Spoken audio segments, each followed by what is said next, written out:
friends, আমাদের ভাষা শিখতে হলে যে কোনো ভাষার সরল বাক্য বোঝার প্রয়োজনীয়তা আছে, কারণ এটি ভাষার মূল কাঠামো। এটি অন্যান্য যেমন জটিল বাক্য, যৌগিক বাক্য গঠন শেখার ভিত্তি তৈরি করে।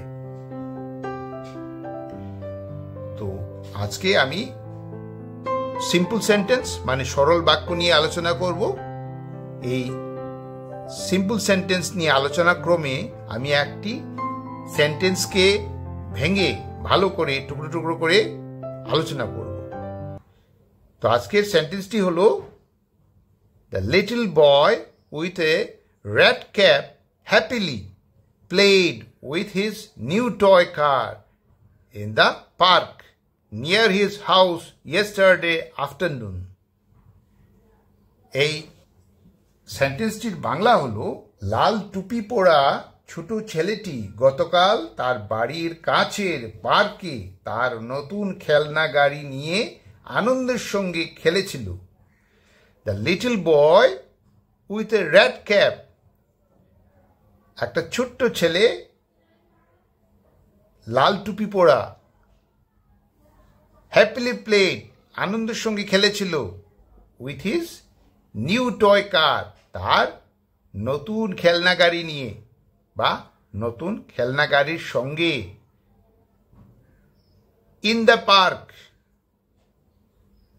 পার্কে, নিয়ার হিজ হাউস যে পার্কে খেলেছিল সেই পার্কটি কোথায়, নিয়ার হিজ হাউস তার বাড়ির কাছে, ইয়েস্টারডে আফটারনুন গতকাল বিকেলে, ইয়েস্টারডে হলো গতকাল আর বিকেলে হলো afternoon.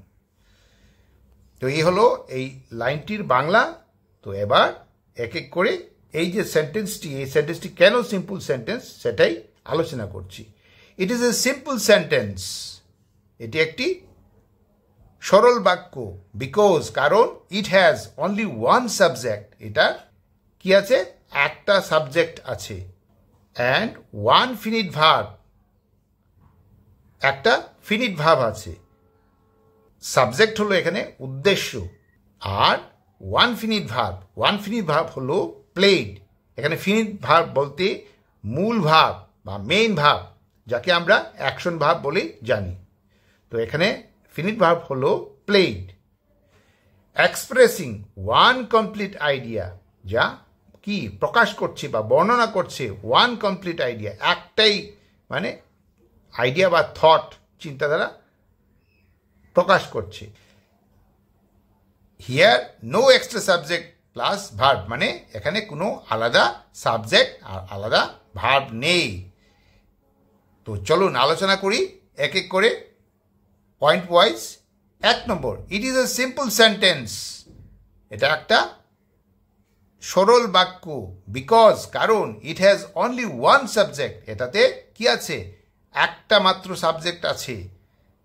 The little boy with a red cap, এই সেন্টেন্সটার মধ্যে সাবজেক্ট হলো এই পুরোটা, the little boy with a red cap. এখানে মেইন নাউন হলো বয়, আর এখানে মডিফায়ার আছে, মানে মডিফায়ার মানে ডেসক্রাইবিং ওয়ার্ডস, বর্ণনামূলক কি শব্দ আছে। মডিফায়ার্স মানে বর্ণনামূলক শব্দ। দ্য লিটল, এই লিটলটি হলো কি, এখানে দ্য লিটল বর্ণনা করছে বয়কে, এটি একটি মডিফায়ার। এখানে ফ্রেজও আছে, prepositional phrase, with a red cap, যা ডেসক্রাইব করছে বা বর্ণনা করছে কাকে, বয়কে। 2 নম্বর হলো, ইট মে হ্যাভ ফ্রেজেস, এটার বিভিন্ন ফ্রেজেস থাকতে পারে, like prepositional phrase, adjective phrases, adverbs, মানে প্রেপোজিশনাল ফ্রেজেস থাকতে পারে, অ্যাডজেক্টিভ ফ্রেজেস থাকতে পারে, আর অ্যাডভার্বসও থাকতে পারে। বাট কিন্তু নো সেকেন্ড ক্লোজ, দ্বিতীয় ক্লোজ থাকবে না। ক্লোজ মানে সেখানে no extra subject plus verb থাকবে না। Number 3, has only one subject, মানে একটাই সাবজেক্ট আছে, অ্যান্ড ওয়ান ফিনিট ভার্ব, আগে আমরা জেনেছি যে এটার একটাই সাবজেক্ট আছে আর একটাই ফিনিট ভার্ব আছে। ফিনিট ভার্ব মানে মেইন ভার্ব বা আমরা জানি অ্যাকশন ভার্ব বলে। এখানে প্লেড হলো আমাদের একমাত্র ফিনিট ভার্ব, যাকে আমরা অ্যাকশন ভার্ব বলে জানি। এটা কোন ফর্মে আছে? প্লেড ভার্ব নাম্বার 2-তে আছে, মানে পাস্ট টেন্সে আছে। Here finite verb means main verb, মূল ক্রিয়া। ভার্ব মানে ক্রিয়া আর ফিনিট মানে মূল। 4 নম্বর হলো মডিফায়ার্স মানে বর্ণনাকারী শব্দ। এখানে এই 4-এর এ হলো হ্যাপিলি। এই হ্যাপিলিটা হলো অ্যাডভার্ব। হাউ হি প্লেড, কিভাবে সে খেললো বা খেলেছিল সেটাই বর্ণনা করছে। তার মানে এই হ্যাপিলিটা কার বিষয়ে বলছে? এই প্লেডের বিষয়ে বলছে। এই প্লেড হলো ভার্ব, তো ভার্বের বিষয়ে বলছে, যেহেতু হ্যাপিলি কী হবে? অ্যাডভার্ব হবে। Number B, with his new toy car, prepositional phrase. এই পুরোটা হলো প্রেপোজিশনাল ফ্রেজ। এখানে প্রশ্ন হলো হোয়াট হি প্লেড উইথ, কী নিয়ে খেলছে বা কী দিয়ে খেলছে? With his new toy car, তার নতুন খেলনা গাড়ি দিয়ে খেলছে। Number C, in the park near his house, এটাও কি প্রেপোজিশনাল ফ্রেজ। যেহেতু আগেরটাতেও কি ছিল? প্রেপোজিশন উইথ ছিল, এখানেও ইন আছে প্রেপোজিশন, তো এটাও প্রেপোজিশনাল ফ্রেজ। এখানে প্রশ্ন হবে কি? ওয়্যার হি প্লেড, কোথায় সে খেলছে বা খেলেছিল, কোথায় খেললো? এই যে এখানে লাইনের মধ্যেই আছে সেই প্রশ্নের উত্তর, in the park near his house. এই পার্কে খেলছিল, সেই পার্কটি কোথায়? নিয়ার হিজ হাউস, তার বাড়ির কাছে। এরপরে number D, yesterday afternoon. Yesterday afternoon হলো এটাও মডিফায়ার্স, তো এটা adverb phrase. When he played, কখন সে খেলেছিল মানে কখন খেললো।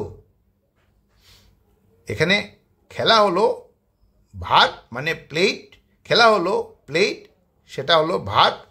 হ্যাঁ, তো এই ভার্বের বিষয়ে বলছে কখন খেলেছিল? Yesterday afternoon. তো সেই জন্য এই ইয়েস্টারডে আফটারনুন হলো অ্যাডভার্ব ফ্রেজ। এখানে আগেই বলা হয়েছে যে অনলি ওয়ান ফিনিট ভার্ব আছে, সেটা হলো প্লেড। এটা হলো নাম্বার সি। আমরা এখানে দেখব যে কি কি না থাকলে একটি বাক্য সরল বাক্য হয়, সেগুলো নিচে দেওয়া হলো। 1 নম্বর হলো নো এক্সট্রা সাবজেক্ট, কোনো অতিরিক্ত সাবজেক্ট নেই, যেটা আমরা আগেই আলোচনা করেছিলাম যে এই সিম্পল সেন্টেন্স হতে গেলে কোনো অতিরিক্ত সাবজেক্ট থাকা হবে না। তো স্বাভাবিকভাবে আমাদের এই সেন্টেন্সে কি নেই? অতিরিক্ত কোনো সাবজেক্ট নেই। Number 2, no extra finite verb, কোনো অতিরিক্ত মানে মূল ভার্ব নেই। ফিনিট ভার্ব মানে আমরা আগেই আলোচনা করেছি মূল ভার্ব, সেটা কিন্তু অতিরিক্ত নেই। Number 3, no extra clause. আমরা আগেই আলোচনা করেছি যে ক্লোজ মানে কি? ক্লোজ হলে সেখানে কি থাকবে? সাবজেক্ট থাকবে আর ভার্ব থাকবে। আমরা অলরেডি জানি যে অতিরিক্ত সাবজেক্ট নেই, অতিরিক্ত ভার্ব নেই, তো স্বাভাবিকভাবেই কি হবে? কোনো ক্লোজের ব্যাপারও নেই। নাম্বার 4, ওয়ান প্রেডিকেট, একটাই মাত্র কি আছে? প্রেডিকেট আছে। প্রেডিকেটের বাংলা হলো বিধেয়। সাবজেক্ট হলো উদ্দেশ্য আর প্রেডিকেট হলো বিধেয়।